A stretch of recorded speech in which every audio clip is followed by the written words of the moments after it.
My dear students, you are most welcome to math classes. आज हम नई exercise start करेंगे, एक्सरसाइज 5.3। ओके, तो थोड़ा सा इस पर हम ध्यान देंगे। आसान है ये। List the outcomes you can see these experiment. अब यहाँ पर एक नया वर्ड आ गया, एक्सपेरिमेंट। आप सोचेंगे एक्सपेरिमेंट तो साइंस में होता है, यहाँ पर मैथ में क्या एक्सपेरिमेंट होगा? तो यहाँ पर एक्सपेरिमेंट का मतलब है कि ये हमारा स्पिनिंग व्हील है। जब हम इसको रोटेट कर रहे हैं तो ये बीच में आपको एरो दिख रहा है। एरो हमारा ए पे भी रुक सकता है, बी पे भी रुक सकता है, सी पे भी। तो जब हम ये वर्क फॉर्म करते हैं, जब ये वर्क फॉर्म हो रहा है, उसमें मैं ये देख रहा हूँ कि ये ए पर रुका है या बी पर रुका है या सी पर ये स्टॉप होता है, तो यही वर्क एक्सपेरिमेंट कहलाता है मैथ में। जैसे हम कॉइन लें, इसको थ्रो करें और थ्रो करने के बाद देखते हैं कि हेड आया या टेल, तो ये एक्सपेरिमेंट विथ कॉइन। जब हम एक साथ 2 कॉइन लेके भी थ्रो कर सकते हैं और उसके बाद ऑब्जर्वेशन करते हैं कि दोनों हेड हैं या दोनों टेल हैं, या एक हेड है दूसरा टेल है या दूसरा टेल है या पहला हेड है, तो ये सब एक्सपेरिमेंट होते हैं। और जो यहाँ पर ABC लिखा हुआ है, अगर ए पे रुका तो आउटकम भी हो गया। यहाँ पर कितने आउटकम्स हैं? ABCD, इनको हम आउटकम्स बोलते हैं। लेकिन अगर ये कहा जाए टोटल आउटकम्स, तो यहाँ पर इन्होंने ये कहा है क्या? Spinning of a wheel. और इसमें आपको बताना क्या है? आउटकम्स। टोटल आउटकम्स नहीं, टोटल आउटकम्स में बात अलग हो जाती है। तो यहाँ पर हमारे जो आउटकम्स होंगे वो क्या होंगे बेटे? A, B, C and D, ये हमारे आउटकम्स हो गए। अगर आपसे ये कहा जाए total number of the outcome, तो 5 हो जाएंगे, क्योंकि A 2 बार आया है। तो यहां पर बात किसकी की गई है? किसकी बात की गई है? तो यहां पर आपको समझ में आ गया कि आउटकम्स हमारे कौन कौन से हो गए? A, B, C and D। Okay, अगर टोटल आउटकम्स की बात करेंगे तो टोटल आउटकम्स हमारे यहाँ पर 5 हो जाएंगे, 5, क्योंकि A को रिपीट किया गया है। ठीक है। अब यहाँ पर टॉसिंग 2 कॉइन्स टुगेदर, तो मैंने बताया था कॉइन्स में क्या होते हैं? एक टेल होता है और एक दूसरी तरफ हेड होता है। तो अगर हम 2 कॉइन्स को एक साथ थ्रो करते हैं तो क्या पॉसिबिलिटी है? हो सकता है कि बाई चांस की बात दोनों हेड आ जाए, पहला हेड दूसरा भी हेड आ जाए। ये भी हो सकता है कि पहला टेल और दूसरा भी टेल आ जाए। ठीक है। और ये भी हो सकता है कि पहला हेड और दूसरा टेल हो जाए। ये भी पॉसिबल है कि पहला टेल और दूसरा हेड हो जाए। यानी H मीन्स हेड और T मीन्स टेल। ओके, तो यहां पर इसके 4 आउटकम्स आएंगे, 1 2 3 4। ठीक। Now explain you question number 2। When a die, आप लोगों ने लूडो देखा होगा। बहुत से बच्चे हो सकते हैं कि वो लूडो इस समय लॉकडाउन में खेलते हो टाइम पास करने के लिए। उसमें जो हम थ्रो करते हैं उसको हम डाई या पासा बोलते हैं। इसका दूसरा गेम होता है स्नेक वाला, आप लोग खेलते होंगे। तो लूडो वगैरह में ये जो हमारी डाइस इस्तेमाल होती है उसको हम पासा बोलते हैं, और उसमें इस तरीके के निशान होते हैं। ओके, इस तरीके के इंडिकेशन। ये जो 1 लगा हुआ 1 को रिप्रेजेंट कर रहा है, 2 साइन 2 को रिप्रेजेंट करते हैं, और 3 साइन 3 को, 4 को, 5 को एंड 6 को। और आप लोग इसको जनरली पे करके यूज करते हैं, है ना। मोस्टली आप यूज करते हैं कि मेरा पे आया, मेरे को पे की जरूरत है गोटी निकालने के लिए, उसको गोटी, पासा या डाई। तो आपको समझ में हो गया, आ गया होगा कि ये डाई का मतलब क्या होता है। डाई में इस तरीके से नंबर होते हैं, थ्रो करने के बाद ये कोई भी नंबर आ सकता है। अब इसमें फर्स्ट क्वेश्चन आपसे पुटअप किया गया है, ए प्राइम नंबर। तो पहली बात, आपको प्राइम नंबर क्या है ये आपने प्रीवियस क्लासेस में ढंग से पढ़ा होगा, वो नंबर जो इटसेल्फ एंड वन से डिविजिबल होते हैं, only itself and one are the prime numbers.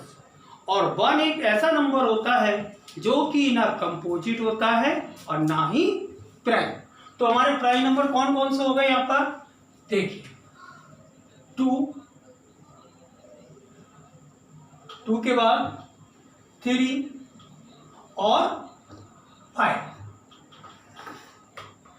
यानी 2, 3 and 5 are the prime number. ये वन इटसेल्फ डिविजिबल होते हैं प्राइम नंबर, आपको मालूम होना चाहिए। अर्लियर क्लासेस में आपने खूब पढ़ा होगा, स्टडी की होगी proper. Not a prime number यानी जो प्राइम नहीं है, तो प्राइम जितने नंबर है उनको छोड़ देते हैं और बाकी जो बचेंगे, यानी बचा कौन सा एक आपका 1, ठीक। और उसके बाद क्या बचा बेटे बताइए आप, 2, 3 तो आ ही चुका है, तो यहाँ पर क्या आएगा 4, इनको लीव कर देंगे इसमें से। तो 2 को लीव कर दिया एक, और एक मैंने किसको लीव कर दिया 3 को, और एक 5 को। तो यहाँ पर आ गया 1, 4 एंड 6। ये 3 नॉट प्राइम नंबर आ गए। अब ए नंबर ग्रेटर देन 5, ए नंबर ग्रेटर देन 5, तो वो केवल ग्रेटर देन 5 के बाद एक ही नंबर बचा, वो क्या है नंबर हमारा 6, ठीक है। अब इसके बाद ये नंबर आ गया हमारा 6, ए नंबर नॉट ग्रेटर देन 5 से नंबर बड़े नहीं होना चाहिए, ठीक है। ए नंबर नॉट ग्रेटर देन 5, तो इसमें कौन कौन से नंबर आ जाएंगे आपके, 5 तो चलेगा क्योंकि कह रहे हैं 5 से बड़े ना हो, तो यानी 5 आ जाएगा इसमें, 5 से कंपेयर कराया है। तो यह कौन कौन से नंबर हो जाएंगे 1, 2, 3, 4, 5। इस वर्ड को ध्यान दीजिए, a number not greater than 5, okay. तो ए नंबर ये थोड़ा सा रफ हो गया है, नॉट ग्रेटर देन 5 से बड़े ना हो, तो यानी 6 को लीव कर दीजिए, जो भी नंबर है वो सब okay. Now let us discuss about question number 3। Find the probability of the pointer stopping on D in question number 1 का part A. Question number 1 part में इसी तरीके का एक स्पिनिंग व्हील बना हुआ था, तो जब हम इसको रोटेट करेंगे तो इन्होंने ये पूछा है कि इस पॉइंटर का डी पे आने के क्या चांसेस है। प्रोबेबिलिटी मीन्स चांसेस, ये आपके दिमाग में रहना चाहिए कि जब हम इस व्हील को मूव कराएंगे, स्पिनिंग व्हील को रोटेट कराएंगे, तो रोटेट करने के बाद इस पॉइंटर पर, तो यहाँ तो बहुत सारे नंबर हैं, एक पे भी आ सकता है, फिर ए पे आ सकता है, बी पे, लेकिन डी पे आने के क्या चांसेस है। तो प्रोबेबिलिटी के लिए आपको क्या करना है, एक फार्मूला याद करना है, probability equal to number of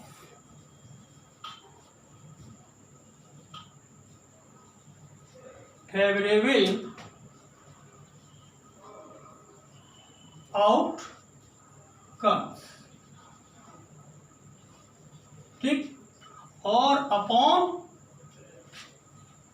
total number of outcome, total number of outcome, number of favourable outcome. Favourable outcome यानी जिसके मेरे को चांसेस फाइंड करना है, यानी जिसकी हमको प्रोबेबिलिटी निकालनी है, जिसकी प्रोबेबिलिटी निकालनी है वो कितनी बार आया, और टोटल तो आप जानते हैं। तो यहाँ पर प्रोबेबिलिटी हमें किसकी निकालनी है, तो जरा देखिए, प्रोबेबिलिटी हमें फाइंड करनी है किसकी, प्रोबेबिलिटी ऑफ डी, यानी favourable, number of favourable outcome, यानी यहाँ पर नंबर डी का कितनी बार आया, ओनली 1 टाइम, ठीक है, यही तो पूछा है। नंबर ऑफ फेवरेबल यानी जिस नंबर की प्रोबेबिलिटी हमको फाइंड करना है वो कितनी बार आए हैं, तो यहाँ पर डी केवल 1 बार आया है। और टोटल नंबर ऑफ आउटकम, और टोटल कितने हैं 1 2 3 4 5, यानी टोटल हो गए 5। तो प्रोबेबिलिटी ऑफ डी की, यानी हम कहेंगे डी का इस एरो पे आने का जो चांसेस है वो कितनी है 1/5, यानी probability of D equal to 1/5। Okay, yes. Now part B, probability of getting an ace from well shuffled deck of 52 playing cards. हो सकता है कि बहुत से बच्चे प्लेइंग कार्ड के बारे में ना जानते हो, क्योंकि उन्हें पबजी से टाइम ही नहीं मिलता होगा। पहले हम लोग प्लेइंग कार्ड खेला करते थे, अब आप लोग नेट पे रहते हैं मोस्टली, तो प्लेइंग कार्ड के बारे में थोड़ा सा बता रहे होंगे। और वैसे तो प्लेइंग कार्ड को हम नेट पर भी खेल सकते हैं। अब जरा देखिए, यहाँ पर टोटल कार्ड होते हैं हमारे 52। ओके, इसमें रेड कितने होते हैं 26 red and 26 black.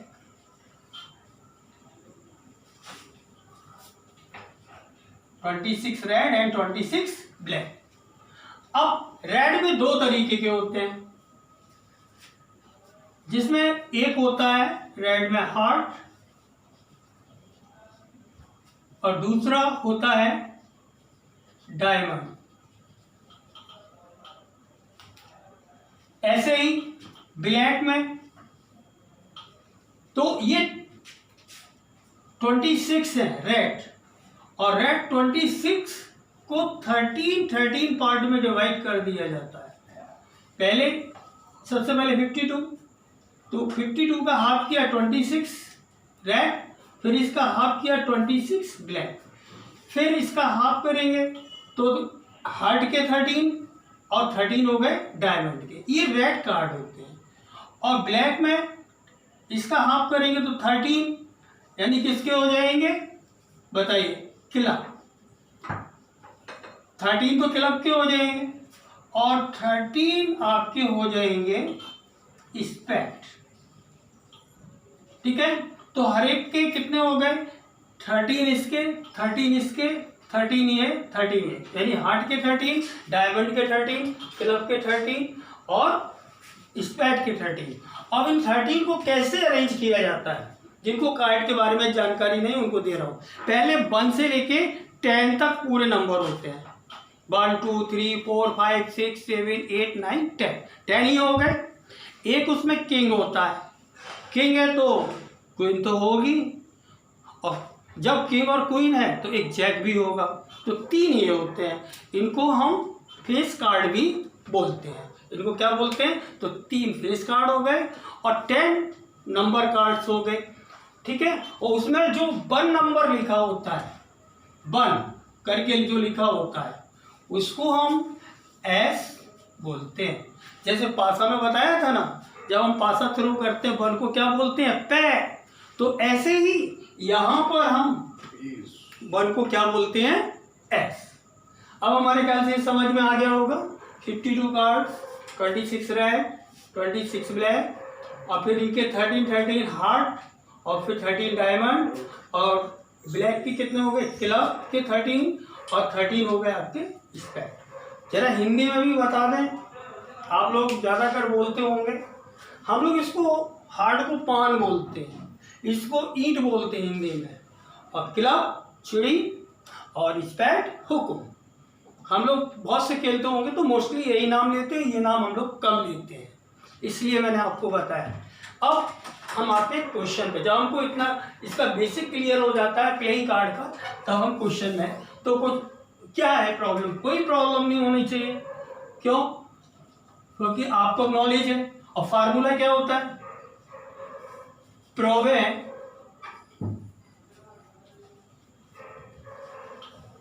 Probability equal to number of,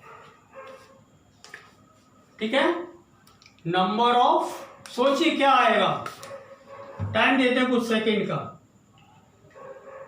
yes, number of favourable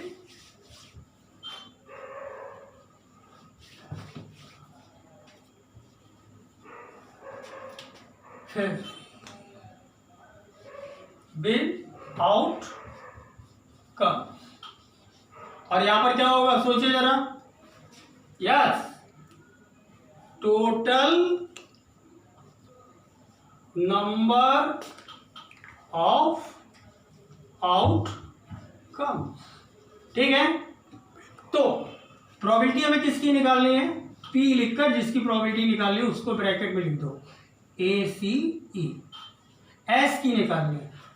तो यहां पर नंबर ऑफ फेवरेबल आउटकम, तो सभी में हमने बताया ना 1 से लेके 10 तक होते हैं, तो एक 1 इसमें हुआ, एक 1 इसमें हुआ, एक 1 इसमें हुआ, एक 1 इसमें हुआ, यानी कितने एस हो गए, 1, एस मीन्स 1, तो 1 2 3 4, तो फेवरेबल आउटकम कितना हो गया 4, और टोटल आपको दिया ही हुआ है ये, तो टोटल कितना हो गया 52। अब इसको हम कैंसिल कर सकते हैं, 4 बन जा 4, 4 बन जा 4 और 4 3 जा 12, तो ये आपकी प्रोबेबिलिटी निकल आई एस की।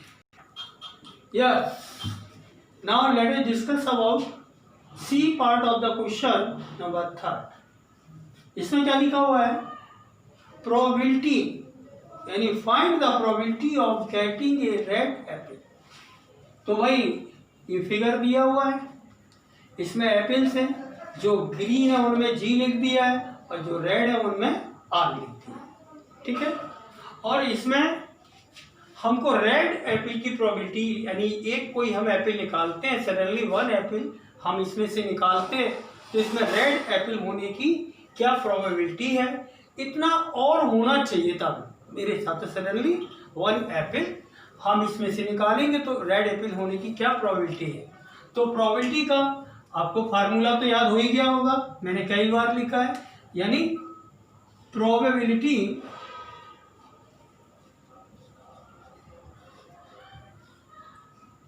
Equal to number of favourable